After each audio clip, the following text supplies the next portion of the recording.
Hello po mga ka-agri, mga kababayan.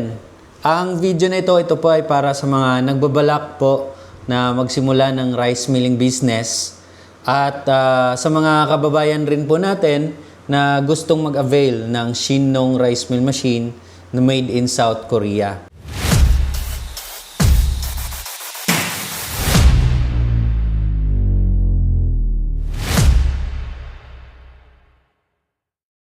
Ngayon may mga katanungan po at sa video nito, i-discuss ko po sa inyo mga kasagutan at explain ko sa inyo kung practical nga ba ang Shin-Nong rice mill machine na gamitin.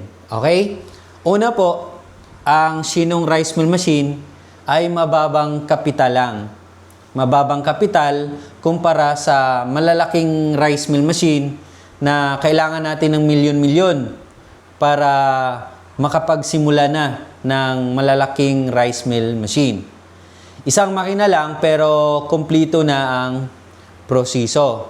Meron na siyang destoner. Mahalaga po yan ang destoner. Alam mo ba kung bakit? Dahil siya po yung separator ng mga bato. Yung mga maliliit, mga malalaking mga bato, si-separate po niya. Meron na rin po siyang husker, yung tagabalat ng palay, whitener polisher. May rice grader na rin po siya or broken rice separator. May elevator. So, andyan na po lahat sa isang makina lang. Okay? May sa complete set natin, meron na rin po kasamang palay pre-cleaner. Kaya, mas maganda po ang quality ng output ng bigas dito. Pangalawang advantage dito is 220 volts lang or single phase. Maliban po sa tipid sa kuryente, kapag i-compare natin sa mga malalaking machine, sa 3-phase, malalaki din po at napakagastos po every month, lalo na kung meron ng bill sa kuryente. Dito po, sobrang tipid po. 3.3 kilowatts lang. Kahit kuryente sa bahay ninyo, pwede na po.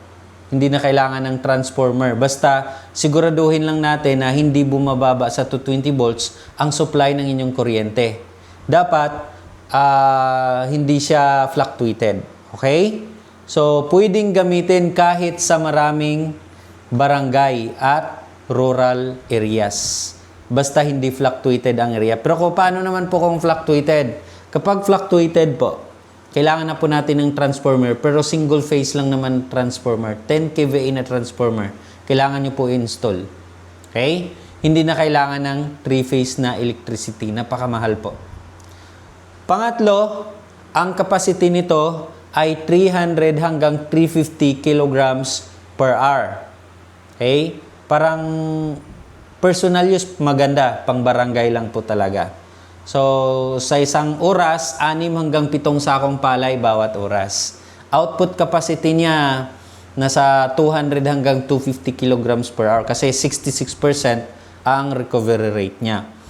Kaya magproseso na humigit kumulang 60 hanggang 70 na sakong palay kada araw. Depende sa oras ng operasyon. Next, pangapat ay mataas na recovery rate. Sinabi ko na kanina na ang karaniwang recovery rate nito ay nasa 66% hanggang 70% ang rice recovery ng modern milling system.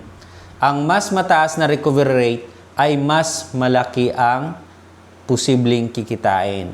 Okay? Panglima, may iba pang kita. Ano po ba ang mga opportunities pa dito?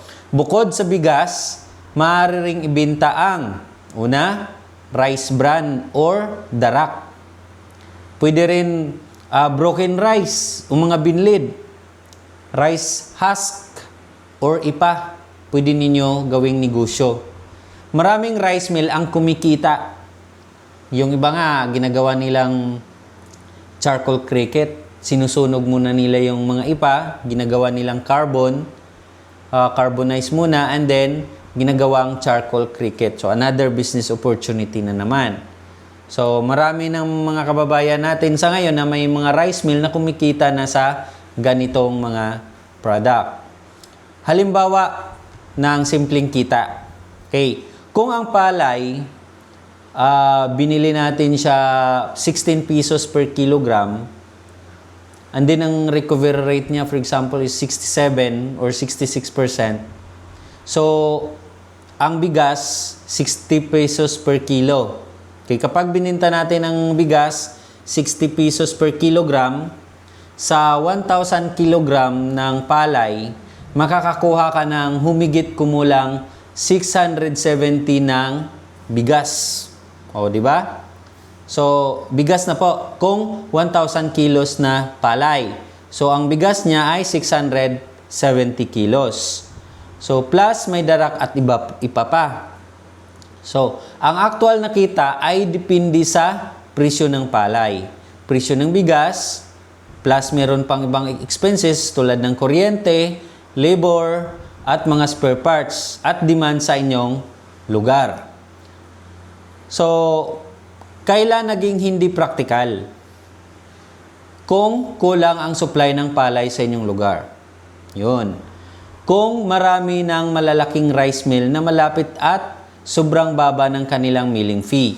So, yun ang kasi kailangan nating mag-compete sa kanila. Pero, alam nyo ba, marami din po kaming mga client na meron ng malalaking machine, pero kumuha pa ng sinong rice mill machine. Alam nyo ba kung bakit?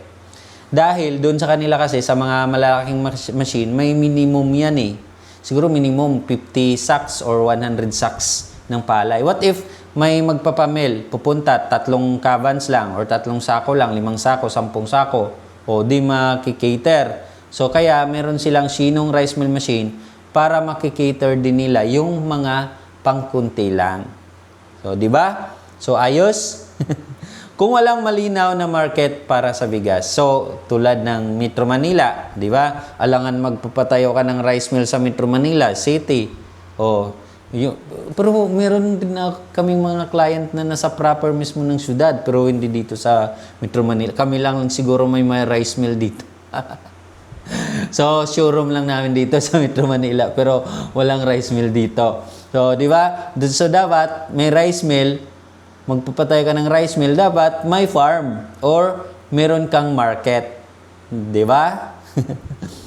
So, paano naman kumita? Para mas kumita, number 1, ito yung tandaan ninyo. Bumili ng palay at ikaw mismo ang magbibinta ng bigas. Parang buy and sell. Di ba? Mas malaki po ang profit margin. Pangalawa, mag-offer ng custom milling service. Yung iba, ginagawa nilang mobile. May sasakyan sila. Isang client namin sa Nueva Ecija, elf yata yung kinakargahan niya ng sinong at generator yung gamit niya na 15 kVA. Oh, wise So, siya na yung naglibot doon sa mga kabarangay niya. Hindi lang barangay yung makikita niya. Diba? So, marami, malawak. At malaki yung scope na mapupuntahan niya. Pangatlo, bumili ng sariling rice dryer kapag lumaki na ang operasyon. Okay? Diba? Another income naman. Meron din po kaming rice dryer. Mechanical dryer nga lang. Made in Korea din. Kaya lang, ang pinakamaliit sa amin na dryer, 12 tons capacity at meron din 15 tons. Wala kaming mas mababa doon. Basta 12 tons ang capacity ang pinakamababa sa mechanical dryer namin. So yun, another opportunity na pan kapag gusto nyo mag-upgrade pa. Pangapat, magbinta rin ng darak at ipa. Di ba? Sinabi ko na yan kanina. Panglima, makipag-partner sa mga magsasaka o kooperatiba. Ayon sa mga pag-aaral at industriya, ito yung tandaan nyo mga ka-agri, mahalaga po ito. Nanatiling may magandang oportunidad ang rice milling sa Pilipinas. Bakit? Lalo na kung mahusay ang sourcing ng palay at may modernong kagamitan. Kaya ito, modern na modern talaga. So, sa aking pagsusuri and my own experience po mga kababayan, ang sinong rice mill machine ay pinaka-practical para sa mga magsasaka. OFW, seaman, kooperatiba, retired, mga empleyado na gustong magkaroon ng extra income, at mga negosyante, entrepreneur, or first time mag-agribusiness investors na gustong magsimula ng rice milling business nang hindi gumagastos ng milyon-milyon para sa malaking rice mill. Yun lang po mga ka-agri. Sana may natutunan din po kayo sa video na ito. Sana po mapansin niyo yung video nito. Please share naman. Kuminto din po kayo Huwag po kayong huwag niyong kalimutan na mag-comment, mag-like at mag-subscribe kung kayo ay nanonood sa ating YouTube channel. Bisitahin niyo rin po ang ating Facebook account, Ayan Arcas Canillas. At ang Facebook page namin na Shinong Rice Mill Machine. At sa ating YouTube, kapag hindi pa po kayo na mag-subscribe, subscribe na rin po kayo. Maraming salamat po.